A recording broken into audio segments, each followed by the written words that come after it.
नमस्कार, मैं अरविंद मोदी। आज का जो टॉपिक है that is on technique of investment in equity mutual fund with the help of Nifty 50 index using the P ratio and the EPS. तो इस पूरा वीडियो में मैंने तीन पैरामीटर कंसिडर किया है कि निफ्टी 50 का जो इंडेक्स का लेवल है वो हम लोग क्या देख रहे हैं, उस टाइम पे ईपीएस क्या है, यानी कि निफ्टी 50 इंडेक्स का अर्निंग पर शेयर क्या है, एंड निफ्टी का पी रेशियो क्या है। P ratio is the price to earning ratio. It means how many times price you are giving to buy that shares of the index.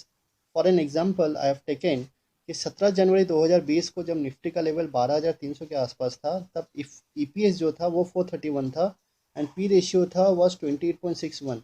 It means we are paying 20 times premium based on the index EPS, which is actually historically high.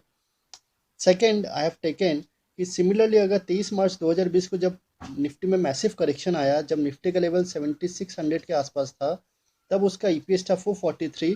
So according to that level Nifty का P ratio 17 था। तो it means we are ready to pay 17 times premium based on the index EPS. It means which is quite lower level than the previous one. तो इस पूरा video में मैं यही समझाने की कोशिश करूँगा कि निफ्टी का लेवल्स, उसका ईपीएस और पी को कंसिडर करके हम लोग कैसे समझ सकते हैं कि whether market is over valued और अंडर वैल्यूड और द रिजनेबल वैल्यू, कि जहाँ पे हम लोग अपना पैसा लगा सकते हैं या तो पैसा निकाल सकते हैं या तो फिर एग्रेसिवली इन्वेस्टमेंट भी कर सकते हैं। So these are the 3-4 area. तो फर्स्ट मैंने पूरा 12 साल का पैरामीटर को कंसिडर किया है। 2007 से लेके मैंने पूरा 2020 तक का पैरामीटर कंसिडर किया है, जहाँ पे मैंने दो बड़े फॉल के साइकिल को कैप्चर किया है। So first let us understand 2007 अक्टूबर का जब लेवल था निफ्टी 5700 लेवल पे, तब उसका पी रेशियो था 25 एंड ईपीएस था 223। एंड आफ्टर दैट मार्केट में, आप सभी को मालूम होगा, मार्केट ने जब टॉप बनाया एट द लेवल 6300, तब पी रेशियो था 28 अप्रॉक्स, तब ईपीएस 222 था। इट मीन्स कि निफ्टी ने 10% का रैली दिया बट ईपीएस का रैली नहीं हुआ था, because of that P ratio बढ़ गया था। एंड वी बिलीव कि जब भी पी रेशियो 25 के ऊपर में रहता है या 25 के आसपास रहता है, it is an expensive market and above that is is very expensive market. So that is first thing.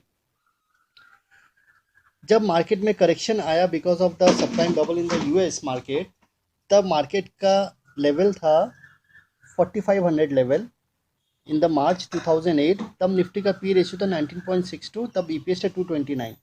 Now going forward again, जुलाई 2008 में जब निफ्टी का लेवल 3800 था, तब निफ्टी का पी रेशियो था 16 एंड ईपीएस था 233। So now if you consider from top to 6300 से Nifty लगभग 3800 लेवल में आ गया है, विच इज़ ऑलमोस्ट 40% 45% करेक्शन। तो ईपीएस में कोई चेंजेस नहीं आए, but because market has fallen, तो इसका पी रेशियो 28 से लेकर 16 के लेवल तक आ गया। तो तो how should we consider this area, कि should we exit in the market or should we enter into the market? So according to me these are the valued level to invest in the market, कि यहाँ पे हम लोग को investment कर देना चाहिए, may be 50% 60% according to the capacity और the fear factor level, but we should invest in the market in those levels. In 2008 सितंबर में जब लेमन ब्रदर्स ने अपना बैंक्रप्सी फाइल किया, आफ्टर दैट मार्केट में एक मेजर करेक्शन आया, जिसमें I have shown you two levels. 10 अक्टूबर 2008 को 3300 का लेवल था, P ratio 14 and EPS was 233। And again in October 2008 2500 का लेवल था, which is a very panic level in the market. 234 के EPS and ratio P ratio was 11। So these are the extremely under stress level of the nifty, and we should always use these levels to get 100% fully invested in the market. So now coming to the second slide. इस slide में मैंने जो date range पकड़ा है 2008 अक्टूबर से लेके 2010 सितंबर, यानी कि 2 साल का टाइम फ्रेम है। सो वी विल सी कि यहाँ पे मार्केट कैसे बिहेव किया है। As you can see in the chart कि निफ्टी का पी रेशियो जो था 11 के आसपास लो था एंड उस टाइम फ्रेम में 14 के आसपास हाई था। According to that EPS and EPS भी और निफ्टी का लेवल बना हुआ है। नाउ अगर उसके बाद निफ्टी जब रैली किया, तब निफ्टी का लेवल आया सितंबर 2010 में, that is approx 2 years after.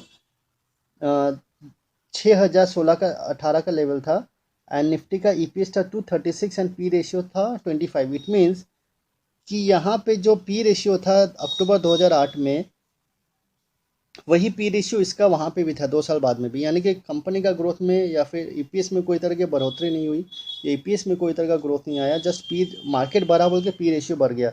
It means again market as at expensive level according to the P ratio theory.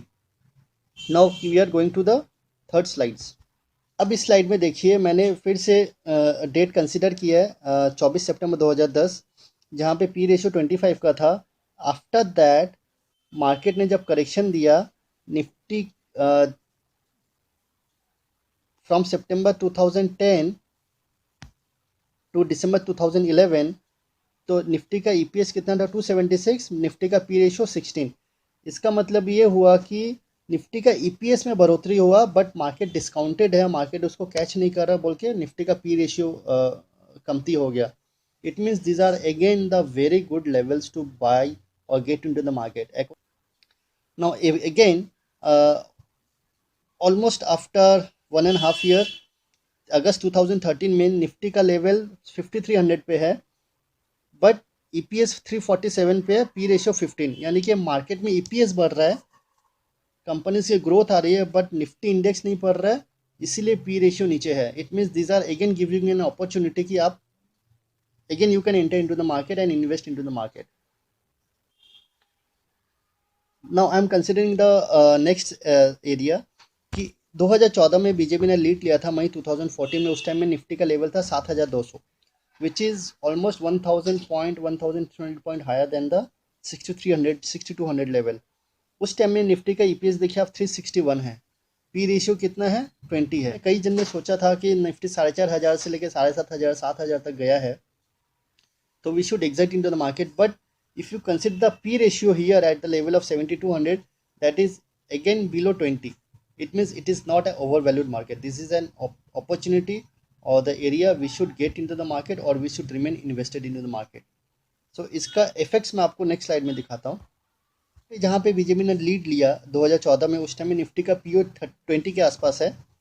उसके बाद 2014 मई से लेकर जुलाई 2017 यानी कि 3 साल का टाइम फ्रेम में निफ्टी का पी लेवल्स गया 7200 से लेकर 9900 के आसपास, और निफ्टी का ईपीएस था 393 एंड पी रेशियो था 25. अगेन द सेम थिंग कि मार्केट में ईपीएस में जितना ग्रोथ नहीं आया जितना कि निफ्टी में रैली आया. यानी कि इस दौरान 3 साल में निफ्टी बढ़ा है 37% के आसपास एंड निफ्टी का ईपीएस बढ़ा 10%. इसके वजह से जो बेस लेवल कमती था बोल के निफ्टी का पी रेशियो जो यहाँ पे 20 था यहाँ पे 25 हो गया. It means again it is a over valued market for the investor. So these are the areas we should get exit in to the market. Again next level January 2018, everybody we are thinking कि budget में बहुत अच्छा आएगा. सो Nifty 9900 से लेकर 11100 तक गया. Nifty का ईपीएस 401 था, निफ्टी का पी रेशियो 27 था. यू कैन सी निफ्टी का ईपीएस में ग्रोथ नहीं था. सिंस मार्केट में रैली आया था बोल के निफ्टी का पी रेशियो बाई 10% बढ़ गया.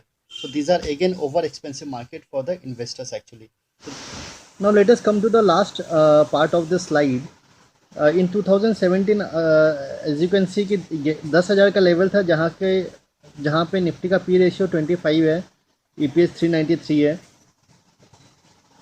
निफ्टी का लेवल 11,000 है जहाँ पे निफ्टी का पी रेशियो 27.81 है. EPS you can see 398. In August 2018, Nifty was at 11,700 level. Nifty का P 28.72, EPS was 407. So which clearly indicates कि अगस्त 2017 से अगस्त 2018 तक निफ्टी का जो EPS है that increased by 3.5% only, but Nifty increased by 16%. Because of the liquidity in the market. Even after that, because of the liquidity and the expectation level, Nifty बढ़ते ही गया 12,000 12,300 तक गया, जहाँ पे निफ्टी का पी रेशियो 29 30 तक गया था. But because of the global problem of the corona virus, Nifty got a nose drive and Nifty का जो P ratio as you can see on 23 March 2020 में 7,500 के लेवल में आ गया था, जहाँ पे पी रेशियो 17 था, which is again a buying level for the investor.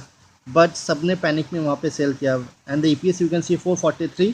Now after that जब अप्रैल में रैली आया, निफ्टी 9,900 का लेवल पे आया, then again Nifty P ratio become 22 where EPS was 441. So it again वहाँ से as you can see in the May month Nifty gets down जहाँ पे 10% का करेक्शन आया. So this is something how it is get played in the market. अगर हम लोग पूरा वीडियो को समराइज करते हैं, Nifty 50 index trailing P ratio is a good indicator to decide whether we should stay away from the market or we should remain invested in the equity market. तो मैंने इसका ब्रीफिंग किया है कि Nifty 50 का index का P ratio अगर 23 के ऊपर है तो अपना 20% of the equity portfolio generally you can offload. Nifty का पी रेशियो अगर 25 के ऊपर है तो 50% of your total portfolio you can offload. It means above 25 और 25 पी रेशियो आप 70% अपना इक्विटी मार्केट से निकल जाइए. और अगर पी रेशियो 27 के ऊपर जाता है या 27 पे है तो आप अपना 100% पोर्टफोलियो ज़ीरो कर दीजिए. Again when you should invest in the market, when the nifty p index ratio is below 19 you should invest 30% of your investment. Nifty का पी रेशियो अगर 17 के नीचे जाता है again you invest 20%, that is total 50% you can remain invested. और Nifty का P ratio 15 या 15 के नीचे जाता है then you should put 100% of your money in the equity market that you have plan to invest actually. I hope आपको ये video पसंद आई होगी. अगर आपकी कुछ क्वेरीज़ है, आप मेरे को कुछ लिखना चाहते हैं, कमेंट करना चाहते हैं तो मेरा ईमेल आईडी में आप मेरे को रिप्लाई कर सकते हैं. ट्विटर हैंडल में यू कैन कमेंट और in the YouTube comment box you can comment me. So आज तक के लिए इतना ही दोस्तों. Thank you so much. जय हिंद.